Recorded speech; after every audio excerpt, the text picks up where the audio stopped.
اللهم اغفر لي واغفر لي ولا تكلني إلى اختياري. اللهم صل وسلم وبارك على سيدنا محمد النور الذاتي وسر الساري في سار الأسماء والصفات. سورۃ البقرہ دوسرے سپارے کی ہم تفصیل اور تفسیر پڑھ رہے تھے. آج جو رکوع شروع ہو رہا ہے وہ 5واں رکوع ہے، لیکن اس کے اندر جو آیت ہے وہ آیت بر کہلاتی ہے اور بڑی جامع آیت ہے. اسلام کا جو نیکی کا تصور ہے، عبادت کا جو تصور ہے، یعنی کنسپٹ آف ورچو یا کنسپٹ آف ورشپ جو اسلام کا ہے، اسلام نیکی کس کو کہتا ہے، دین کے نزدیک نیکی کیا ہے. دین کے نزدیک یہ آیت بر کہلاتی ہے اور سب سے جامع آیت ہے نیکی کے عنوان سے، کہ اللہ تعالیٰ نے نیکی کیا ہوتی ہے اور نیک بندہ کون سا ہوتا ہے اور سچا بندہ کب بنتا ہے اور متقی کب بنتا ہے، اس کے بارے میں اللہ تعالیٰ نے کچھ بنیادی باتیں بتا دی ہیں. کچھ کا تعلق ایمانیات کے ساتھ ہے، بلیف سسٹم کے ساتھ ہے، عقائد کے ساتھ ہے. کچھ کا تعلق حسن اخلاق کے ساتھ ہے، کریکٹر کے ساتھ ہے. کچھ کا تعلق انسانی ہمدردی کے ساتھ ہے، ویلفیئر انسانوں کے کام آتے ہیں اس کے ساتھ ہے.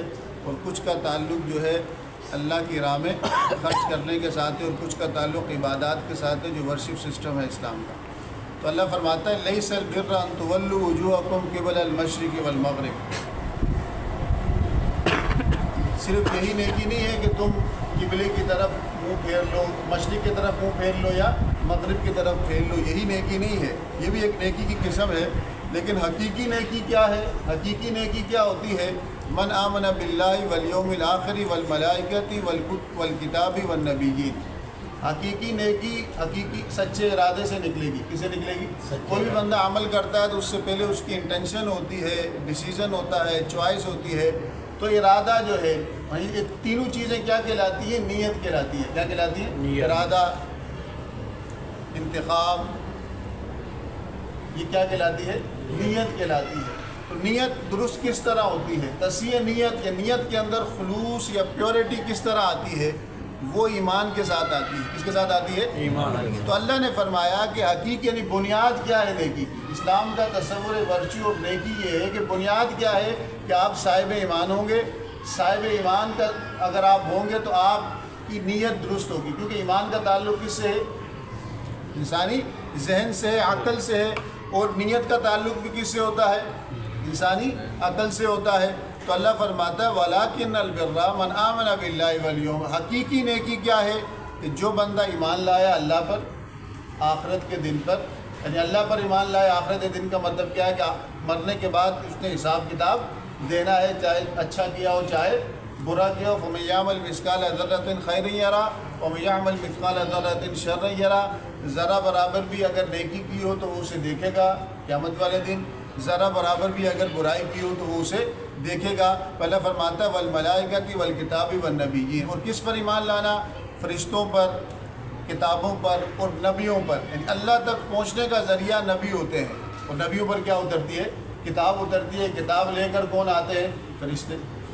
کون لے کر آتے ہیں؟ فرشتے، ملائکہ لے کر آتے ہیں. تو پہلے ایمانیات کا ذکر ہوا کہ آپ کی نیت اس سے درست ہو جائے گی. دوسرے نمبر پہ وَآتَى الْمَالَ عَلَىٰ حُبِّهِ ذَوِي الْقُرْبَىٰ وَالْيَتَامَىٰ وَالْمَسَاكِينَ وَابْنَ السَّبِيلِ. اور اللہ کی راہ میں، اللہ کی محبت میں یا مال کی محبت ہونے کے باوجود غریبوں پر، مسکینوں پر، قریبی رشتہ داروں پر، مسافروں پر، مانگنے والوں پر، قرض داروں پر اور غلاموں پر انہیں کو کیا کرتے ہیں؟ خرچ کرتے ہیں. کیا کرتے ہیں؟ دوسرے نمبر پہ کیا آ گیا؟ انسانی ہمدردی، خیر خواہی، خلق خدا کے ساتھ خیر خواہی کا تعلق، خلق خدا کی خدمت یا خدمت خلق. دوسرے نمبر پہ نمبر پہ کیا ہے؟ عقیدہ. اس سے تعین ہوگا کہ یہ مسلمان ہے یا کافر ہے. عقیدے سے تعین ہوتا ہے کہ یہ کام کس نیت سے کر رہا ہے. اللہ کے لیے کر رہا ہے تو ایمان مومن ہوگا. نفس کے لیے کر رہا ہے یا کسی خاص اپنے مقصد کے لیے کر رہا ہے تو وہ اسلام سے اس کا کوئی تعلق نہیں ہے. تو فرمایا کہ مال خرچ کرے گا. دوسرے نمبر پہ ان چیزوں کا. تیسرے نمبر پہ اللہ نے عبادت کا ذکر کیا. وَأَقَامَ الصَّلَاةَ وَآتَى الزَّكَاةَ. وہ نماز قائم کرتا ہے، زکوٰۃ دیتا ہے. اور چوتھے نمبر پہ ذکر کیا اخلاق کا. وَالْمُوفُونَ بِعَهْدِهِمْ إِذَا عَاهَدُوا. اور جب وعدہ کر لے، چاہے اللہ سے وعدہ کیا ہو، چاہے عالم ارواح میں وعدہ کیا تھا، اللہ نے پوچھا تھا کہ میں تمہارا رب، اس کو اعراف میں جس طرح ذکر ہوا اس نے کہا قالوا بلا، سب نے کہا ہاں۔ دوسرا وعدہ ایمان لانے کے بعد کلمہ پڑھنے کے جو تقاضے ہوتے ہیں، کلمہ ایک وعدہ ہے، آپ کہتے ہیں کہ کوئی معبود نہیں سوائے اللہ کے، محمد الرسول اللہ، اور محمد اللہ کے رسول ہیں، کہ رب تک پہنچنے کا ذریعہ کس کی تعلیمات ہوں گی؟ رسول اللہ صلی اللہ علیہ وسلم کی۔ یہ بھی ایک وعدہ ہے، یہ بھی کیا ہے؟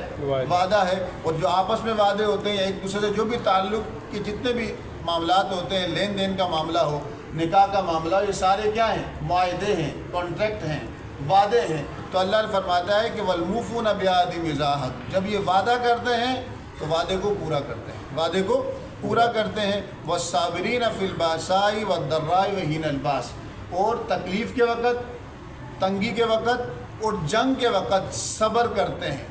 کیا کرتے ہیں؟ صبر کریں۔ صبر کا مطلب کیا ہوتا ہے؟ کہ اپنی تدبیر کرنا، مصیبت آ گئی اس کو دور کرنے کی کوشش کرنا، اور جس حد تک ممکن ہو سکے، جس حد تک ریسورسز اویلیبل ہوں اس کا استعمال کرنا، اور اس کا نتیجہ اللہ پہ چھوڑ دینا، یہ صبر ہے۔ صبر نہیں ہے کہ ابھی فلاں بندہ ظلم کر رہا ہے چپ کر کے بیٹھ جاؤ، میں تو صبر کر رہا ہوں۔ صبر کا مطلب ہوتا ہے کہ اپنے آپ کو شکوے شکایت سے دور رکھنا، تساہل اور غفلت سے دور رکھنا، اپنے آپ کو کنٹرول کرنا۔ اپنے آپ کو، غفلت ہو گئی، کام چوری اور سستی اور کاہلی صبر نہیں ہوتا، تدبیر کا ہمیں حکم ہے۔ اس کا حکم ہے، رب کا حکم ہے خذ الامر بالتدبیر۔ حضور نے فرمایا کہ ہر معاملے میں اللہ تعالیٰ نے تمہیں اپنی عقل اور جو اس نے تمہیں جائز ذریعے دیے اس کا استعمال تم پہ کرنا کیا ہے؟ ضروری ہے۔ کیا ہے؟ کرنا ضروری ہے۔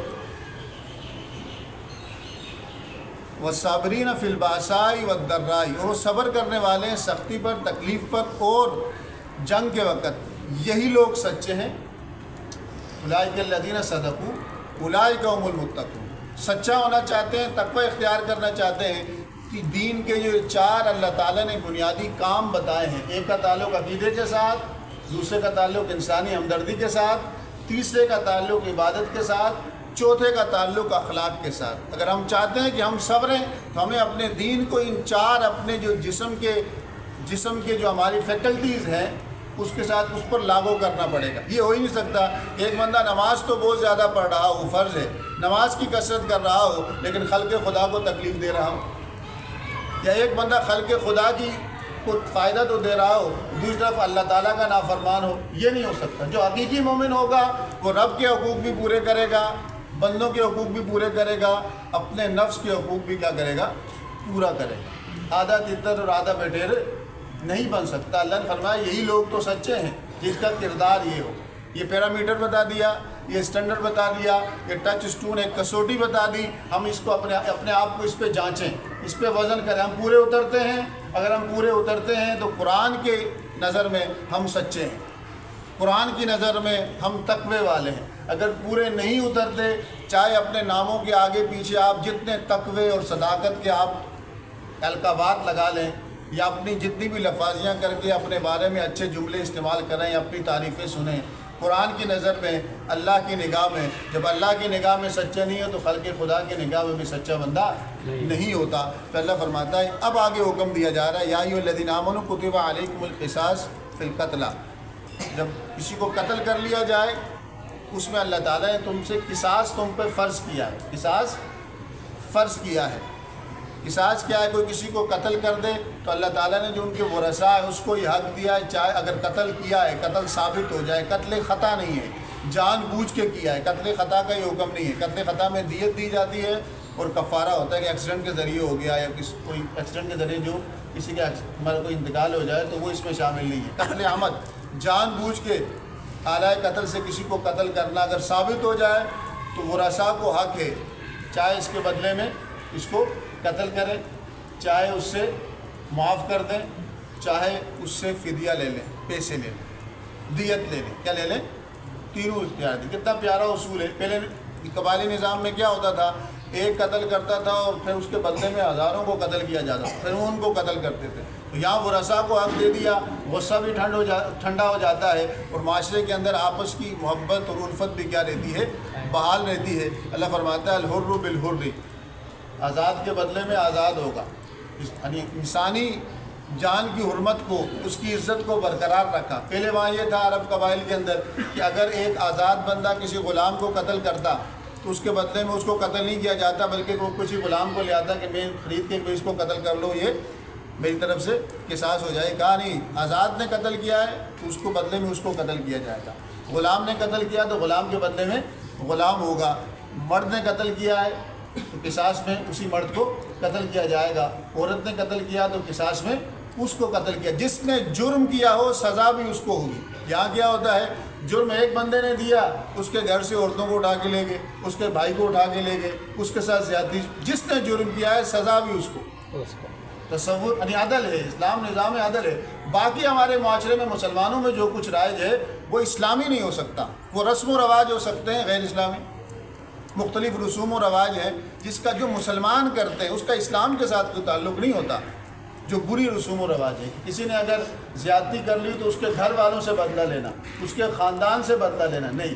جس نے زیادتی کی اگر وہ زیادتی ہے، وہ جرم شمار ہوتی ہے تو بدلہ بھی اسی سے لیا جائے گا، اتنا ہی لیا جائے گا جتنی اس نے زیادتی کی ہے، جتنی اس نے زیادتی کی ہے۔ یہ اسلام کا تصور سزا اور جزا ہے۔ تو اللہ فرماتا ہے وَمَنْ عُفِيَ لَهُ مِنْ أَخِيهِ شَيْءٌ، جو اپنے کسی بھائی کو معاف کر دے، وہ رسا اگر معاف کر دیں، فَاتِّبَاعٌ بِالْمَعْرُوفِ، تو ٹھیک ہے، جو صحیح معروف طریقہ ہے اس کو اپناؤ۔ وَأَدَاءٌ إِلَيْهِ بِإِحْسَانٍ، اگر پیسے یا دیت لے رہے ہیں تو وہ بھی صحیح طریقے سے دیا جائے۔ ذَلِكَ تَخْفِيفٌ مِّن رَبِّكُمْ، یہ تمہارے رب کی طرف سے تمہیں کیا ہے، تخفیف ہے، سہولت ہے۔ وَرَحْمَةٌ، اور رحمت ہے۔ فَمَنِ اعْتَدَىٰ بَعْدَ ذَلِكَ، اس کے بعد اسلام نے سزا جزا بتا دی کہ سزا کس کو ملے گی، جس نے جرم کیا ہے، جس نے اس سے تجاوز کیا، ظلم کیا، فَلَهُ عَذَابٌ عَلِيمٌ، اس کے لیے دردناک عذاب ہے۔ اللہ فرماتا ہے وَلَكُمْ فِي الْقِصَاصِ حَيَاةٌ يَا أُولِي الْأَلْبَابِ لَعَلَّكُمْ تَتَّقُونَ، قصاص کے اندر جس نے جرم کیا ہو اس کو جو سزا دی جاتی ہے اس میں زندگی ہے، تمہارے لیے اس میں کیا ہے، زندگی ہے۔ کہ جب لوگوں کو پتہ چل جائے گا کہ ناحق قتل کرنے والا، قاتل کو پتہ چل جائے گا مجھے قتل کر دیا جائے گا، تو لوگ قتل کریں گے؟ کتنوں کی زندگی بچ جائے گی، کتنوں کی؟ کہا کہ اس حکم پر عمل کرنے کی وجہ سے اللہ فرماتا ہے اس میں تمہاری زندگی ہے، اس میں تمہاری زندگی ہے۔ چونکہ اب جو سزا کے مستحق ہیں ان کو سزا نہیں دی جاتی تو جرم کیا ہوتا ہے، پھر بڑھتا ہے۔ تو لوگ بھی اس گناہ کو کرنے میں کیا ہوتے ہیں، جری ہوتے ہیں۔ اور جس جرم پہ سزا ہو جائے، جس جرم پر کیا ہو جائے، سزا ہو جائے، تو پھر کرنے والے ہزار بار سوچیں گے کہیں مجھ پہ سزا تو نہیں ہو جائے گی، کیونکہ انسان برائی یا تو خدا کی خوف سے چھوڑتا ہے یا سزا کے خوف سے چھوڑتا ہے۔ تو اسلام میں، قرآن میں اللہ کہتا ہے مجھ سے ڈرو، خدا خوفی بھی رکھو اور سزا خوفی بھی رکھو، دونوں معیار رکھیں۔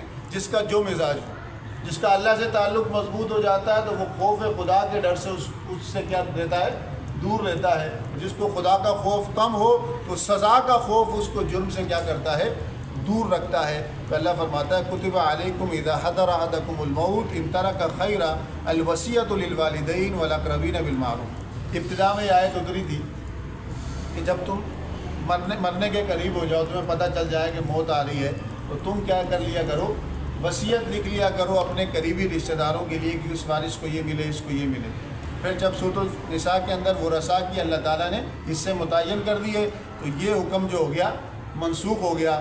لیکن اس حکم کا ایک جز باقی ہے کہ کوئی بندہ اگر اپنے مال میں وصیت کرنا چاہتا ہے تو 1/3 مال غیر وارث کے لیے وصیت کر سکتا ہے کہ کوئی نیک کام کسی غریب کو دے دو یا مسجد تعمیر کر لو، مسافر خانہ بنا لو۔ 1/3، اس سے زیادہ، 1/3 سے زیادہ اس کی وصیت نہیں ہوتی۔ اللہ فرماتا ہے فمن حقا علی المتقین فمن بدلہ بعد ما سمعہ فانما اسمہ علی الذین یبدلونہ ان اللہ سمیع علیم۔ جو وصیت کو کسی سے سننے کے بعد اس کو بدل دے یا اس کے اندر کچھ 2 نمبری کرے تو اللہ فرماتا ہے جس نے جرم کیا ہے، کوئی گناہ کیا، وہ اس کا کیا ہوگا، گناہ اس پر ہوگا۔ تو فرماتا ہے کوئی وصیت کرنے والا اگر غلط وصیت کر لے یا ایسی ہو کہ جس میں زیادتی ہو رہی ہو تو کوئی بندہ جو ہے ان کے ورثاء کو بتا دے کہ یہ بات ٹھیک نہیں ہے تاکہ یہ غلط وصیت کا گناہ اس پر نہ ہو۔ ان اللہ غفور رحیم۔ پھر آگے حکم دیا جا رہا ہے یا ایھا الذین آمنوا کتب علیکم الصیام، کہ ایمان والو، اب نیکی کے وہ 4 چیزیں بیان کی، پھر آگے حکم ہوا کس کا، قصاص کا، کہ معاشرہ کے اندر سزا، جو جرم کرتا ہے تو اس کو سزا دی جائے۔ پھر آگے حکم ہو رہا ہے کس کا، وصیت کا۔ پھر حکم ہوا روزے کا، کہ ایمان والوں تم پہ روزے فرض کر دیے گئے جس طرح تم سے پہلے والے لوگوں پہ فرض کر دیے گئے تھے، لعلکم تتقون، تاکہ تم بچتے رہو، تقوی اختیار کرو۔ ایام معدودات، اللہ فرماتے ہیں روزے کے دن جو ہیں وہ گنے چنے ہیں۔ فمن کان منکم مریضا او علی سفر فعدۃ من ایام اخر، جو بندہ بیمار ہو یا سفر میں ہو، وہ روزہ نہ رکھ سکتا ہو تو نہ رکھنا خیر ہے اس کے لیے، نہ رکھنا۔ اتنا سخت بیمار ہے کہ روزے رکھنے سے اس کی جان کو خطرہ ہے، ڈاکٹر منع کر رہے ہیں، تو ایسی صورت میں وہ روزہ نہ رکھے۔ یہ تقویٰ یہ ہے کہ اللہ کی رخصت پر عمل کیا جائے۔ سفر میں ہے، حضور صلی اللہ علیہ وسلم ایک سفر جہاد میں تھے، کچھ صحابہ کرام جب رستے میں پڑاؤ ڈالا تو روزے سے منع کیا ہوا تھا، کچھ نے روزہ رکھا ہوا تھا، جنہوں نے روزہ نہیں رکھا تھا تو انہیں خیمے لگائے، جگہ سیٹ کی، اور جنہوں نے روزہ نہیں رکھا ہوا تھا وہ تو ایکٹیو تھے، جنہوں نے رکھا ہوا تھا وہ گر رہے تھے، بے ہوش ہو رہے تھے۔ تو حضور صلی اللہ علیہ وسلم نے فرمایا کہ آج کے دن روزہ نہ رکھنے والوں سے کیا ہے، بہتر ہے سفر میں مجبوری میں اجازت دی ہے، لیکن پھر کیا کرنے پڑے گا، بعد میں قضا کرنا پڑے گا۔ کیا کرنا پڑے گی؟ قضا کرنا پڑے گی۔ اب بیماری کا مطلب یہ کہ جو وہ بیماری جو روزہ رکھنے سے مانے ہو، ہلکی پھلکی بیماری نہیں، وہ بیماری یعنی وہ بیماری جس کا روزہ رکھنے کی وجہ سے جس کی شدت بڑھ جائے، ڈاکٹر مشورہ دے کہ آپ احتیاط کریں، کیئر کریں، بعد میں رکھ لیجئے گا۔ پہلا فرماتا ہے وَعَلَى الَّذِينَ يُطِيقُونَهُ فِدْيَةُ طَعَامُ مِسْكِينٍ، اب روزہ جو نہیں رکھ سکتے تو وہ شیخ فانی جو ہوتے ہیں، جو بالکل نہیں رکھ سکتے، جتنا بوڑھا ہو گیا ہے روزہ ہی نہیں رکھ سکتا، یا ڈاکٹروں نے کہہ دیا ہے کہ بھئی یہ مرض اس کا جائے گا نہیں مرتے دم تک، تو اسی صورت میں جو ہے وہ کیا کرے گا، ہر روزے کا ایک صدقہ فطر کا کے برابر کیا دے دے گا، فدیہ دے دے گا۔ 30 روزے اور 30 روزوں کا فدیہ دے دے گا، جتنے روزے وہ نہیں رکھ سکتا۔ اللہ فرماتا ہے فَمَن تَطَوَّعَ خَيْرًا فَهُوَ خَيْرٌ لَهُ، جو اچھے کام کی کوشش کرتا ہے، نفل کام کرتا ہے، وہ اس کے لیے بہتر ہوتا ہے۔ وَأَن تَصُومُوا خَيْرٌ لَكُمْ إِن كُنتُمْ تَعْلَمُونَ، اگر تم رکھ سکتے ہو، سفر میں ہو، مرض اتنا شدت کا نہیں ہے، اگر تم رکھ سکتے ہو، اگر روزہ رکھتے ہو تو میں اپنے آپ کو دیکھ کے تو بہتر ہے رکھ لو اگر تم سمجھتے ہو۔ اللہ فرماتا ہے شہر رمضان الذی انزل فیہ القرآن، یہ رمضان کا مہینہ ہے، اس میں قرآن نازل ہوا، ھدی للناس، یہ قرآن لوگوں کو رستہ دکھاتا ہے۔ کیا دکھاتا ہے؟ رستہ کب دکھائے گا؟ جب سمجھیں گے نا اس کو۔ ویسے اگر ایسے بغیر سمجھیں گے پڑھیں گے تو ثواب ملے گا، رستہ کب دکھائے گا؟ جب کیا ہوگا؟ سمجھیں گے۔ تو سمجھتے کس طرح ہیں کہ درس قرآن کی جو محافل ہے اس میں بیٹھیں، یا اس کے علاوہ جو ہے جو تفاسیر اردو میں لکھی گئی ہیں اس کو پڑھیں، سنیں، پڑھیں، جس طرح بھی ہو سکتا ہے۔ آج کل تو بہت آسان ہو گیا۔ مبینات من الہدی والفرقان، ہدایت کرنے والی اور فرق کرنے والی، حق و باطل میں فرق کرنے والی، اس کے اندر کیا ہے؟ روشن دلیلیں ہیں۔ فمن شہد منکم الشہر، تم میں جو بندہ رمضان کے مہینہ پائے، فلیصمہ، اس کو چاہیے کہ اس میں کیا رکھے؟ روزہ رکھے گا وہ۔ ومن کان مریضا او علی سفر فعدۃ من ایام اخر، مریض ہو یا سفر میں ہو تو بعد میں روزوں کی قضا کر لے۔ یرید اللہ بکم الیسر ولا یرید بکم العسر، اللہ تمہارے لیے آسانی چاہتا ہے، اللہ تمہارے لیے مشقت نہیں چاہتا۔ وَلِتُكْمِلُوا الْعِدَّةَ، بعد میں یہ جو قضا کر کے وہ تعداد پوری کرو۔ وَلِتُكَبِّرُوا اللَّهَ عَلَىٰ مَا هَدَاكُمْ، اللہ نے جس طرح تمہاری رہنمائی کی اس میں اللہ کی تکبیر بیان کرو۔ لَعَلَّكُمْ تَشْكُرُونَ، تاکہ تم شکر گزار بندے بن جاؤ۔ پھر قرآن کی اگلی آیت ہے کہ پچھلے دن جو نظام تھے، مختلف قومیں تھیں، انہوں نے اللہ تعالیٰ کے ساتھ ڈائریکٹ تعلق کو ایک قسم کا کیا کر لیا تھا؟ شجر ممنوع کر دیا تھا۔ تو یہاں کہا جا رہا ہے وَإِذَا سَأَلَكَ عِبَادِي عَنِّي فَإِنِّي قَرِيبٌ، جب آپ سے میرے بندے میرے بارے میں سوال کریں، انہیں بتا دیں کہ میں ان سے قریب ہوں۔ اجیب دعوت الداعی، پکارنے والے کی پکار کو سنتا بھی ہوں، جواب دیتا ہوں۔ جواب دینے کا مطلب ہے سنتا بھی ہے، جواب دینے کا مطلب سننا بھی ہے، قبول کرنا بھی ہے۔ کیا ہے؟ قبول کرنا بھی ہے۔ تو اللہ فرماتا ہے جب وہ مجھے پکارتا ہے تو میں اس کی دعوت کو، دعا کو، پکار کو سنتا ہوں۔ فَلْيَسْتَجِيبُوا لِي فَلْيُؤْمِنُوا بِي، بس اب چاہیے، کوئی شخص سے چاہتا ہے کہ میری دعائیں قبول ہوں، اللہ کہہ رہا ہے کہ اسے چاہیے کہ میرے احکام پہ عمل کرے اور مجھ پر ایمان لائے۔ دو شرطیں، ایمان اور عمل صالح، بندہ کرتا رہے، اس کی دعائیں قبول ہونا شروع ہو جائیں، اس کی دعائیں قبول ہونا شروع ہو جائیں گی۔ لعلہم یرشدون، تاکہ تم کیا ہو جاؤ؟ سیدھا رستہ پالو۔ تو اللہ عز و جل سے دعا کریں کہ جو کچھ سنا اس پر عمل کرنے کی توفیق نصیب فرمائے۔ فقہ درس کی طرف آ جائیں۔ رمضان کے روزے کے مسائل تو ہو گئے تھے، زکوٰۃ کے مسائل ہیں کہ زکوٰۃ جو ہے قرآن مجید میں نماز کے ساتھ اس کا حکم ہے۔ زکوٰۃ ہر مسلمان عاقل پر، عاقل کا مطلب کہ پاگل پر نہیں ہوگی، اس کا پورا جو ہے سال جو پاگل پن میں گزرا ہو یا مستقل جو پاگل ہو اس پر بھی نہیں ہوگی۔ بالغ پر زکوٰۃ فرض ہوگی، نابالغ پر نہیں۔ مسلمان عاقل ہو، بالغ ہو، مالک نصاب ہو، نصاب نہ مالک نصاب کا مطلب خاص اماؤنٹ میں اس کے پاس سونا ہو، چاندی ہو یا نقدی ہو، پیسے ہوں یا مال تجارت ہو یا وہ مال جو بزنس کے لیے ہوتا ہے، تو تب اور اس پر سال بھی گزر جائے تو سال گزرنے کے بعد اس کو زکوٰۃ دینا نہیں، 2.5% یا 40واں حصہ اس پر دینا کیا ہے، فرض ہے۔ وہ مالک نصاب کا مطلب کیا ہے؟ مالک نصاب کا مطلب ہے کہ کوئی بندہ 7.5 تولہ سونا یا اس سے زیادہ یا 52.5 تولہ چاندی یا اس سے زیادہ کہ چاندی کا کیا ہو، مالک ہو، یا 52.5 تولہ چاندی کے برابر اس کے پاس سیونگ موجود ہو، یا جو کاروبار کرتا ہے، جن چیزوں کا کاروبار کرتا ہے، جو مال تجارت ہے، وہ اس اماؤنٹ تک پہنچ رہا ہو اور اس پر کوئی قرضہ بھی نہ ہو، اس پر کوئی اتنا قرضہ بھی نہ ہو کہ اگر وہ قرضہ نکالے تو وہ نصاب باقی نہیں رہتا۔ جس طرح آج کے دن اس کے پاس اتنا اماؤنٹ آ گیا کہ اس پر زکوٰۃ فرض ہو گئی تو آج کے دن نہیں دے گا، اگلے سال رمضان کی اسی تاریخ کو اگر اس کے پاس اتنے پیسے یا اس سے زیادہ پیسے ہوں گے تو تب 40واں حصہ وہ دے گا، 2.5% وہ دے گا۔ اسی طرح رمضان کے اندر ہی دینا ضروری نہیں ہے، رمضان کے اندر لوگ اس وجہ سے دے رہے ہوتے ہیں کہ ثواب ڈبل ٹرپل ملتا ہے، ورنہ جب بھی زکوٰۃ 12 مہینوں میں جب بھی اس پر فرض ہو، جب بھی اس پر اگر محرم میں فرض ہو جائے تو اگلے سال محرم میں دوبارہ دیکھے گا، سفر میں ہو جائے تو سفر میں، ربیع الاول میں ہو جائے تو ربیع الاول میں۔ اصل جو ہے جس دن اس پر زکوٰۃ فرض ہوئی ہے اسی دن اگلے سال اس کے اتنا اماؤنٹ اس کے پاس ہوگا تو تب وہ اپنے مال کا 40واں حصہ یا 2.5% جو ہے جو زکوٰۃ کے مستحق ہیں ان کو دے گا، تب اس کی زکوٰۃ ادا ہوگی۔ وسوق کے دیگر یہ کیا ہے، وہ گناہ کبیرہ کا مرتکب ہوگا۔ تو زکوٰۃ دینے کی بڑی فضیلت ہے، اور زکوٰۃ نہ دینا، حضور نے فرمایا کہ مال اگر خشک و طری میں اگر کوئی ہلاک ہوتا ہے تو اس کی ایک وجہ جو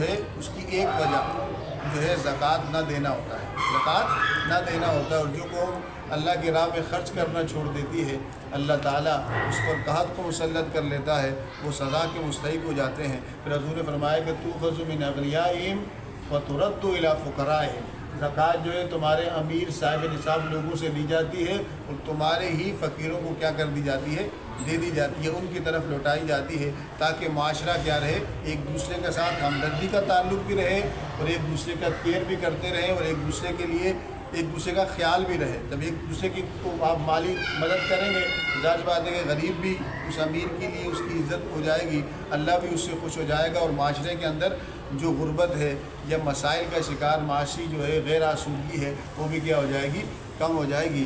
تو اللہ عز و جل سے دعا ہے کہ جو کچھ سنا اس پر عمل کرنے کی توفیق نصیب فرمائے۔